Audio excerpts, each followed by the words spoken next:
ये सारी बातें जो मैंने आपसे शेयर करी हैं ये मेरे प्रीवियस एक्सपीरियंस पे बेस्ड है। और कोविड का टाइम मेरे लिए बहुत ही आई ओपनिंग था, और लेकिन वो मेरे लिए बहुत डिज़ास्ट्रस टाइम भी था, क्योंकि जो दिन मैंने देखे हैं वो मैंने अपनी ज़िंदगी में कभी नहीं देखे थे। तो हुआ यूँ था कि 2019 की मिड ऑफ द ईयर में मेरे फादर की तबीयत ख़राब थी। मतलब उनसे जो है भारी सामान नहीं उठाया जाता था, और वो कहीं भी आते जाते थे तो फिर उनको जल्दी थकान हो जाती थी। सीढ़ियाँ चढ़ने उतरने में भी उनको बहुत थकान होती थी।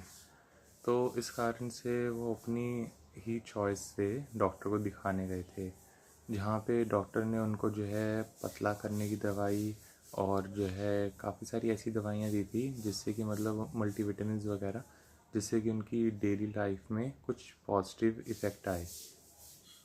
लेकिन उन दवाइयों को लेने के बाद मेरे फादर की तबीयत सही नहीं थी, और उनकी बॉडी में दर्द ज़्यादा होने लगा।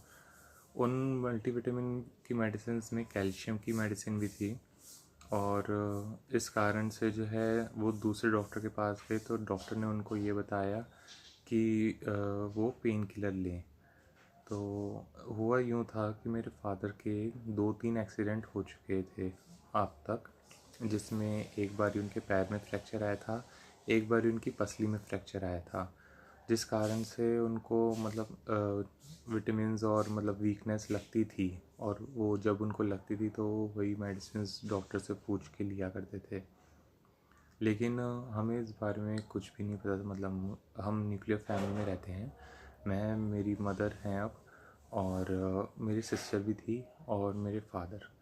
तो मेरे फादर जो है डॉक्टर से पूछ के मेडिसिन लेते थे, लेकिन उसके अंदर उनको आराम नहीं आया दवाई लेने से, और उनकी तबीयत बिगड़ती चली गई और उनका दर्द बढ़ता चला गया, जिस कारण से मेरे फादर ने पेन किलर ली थी।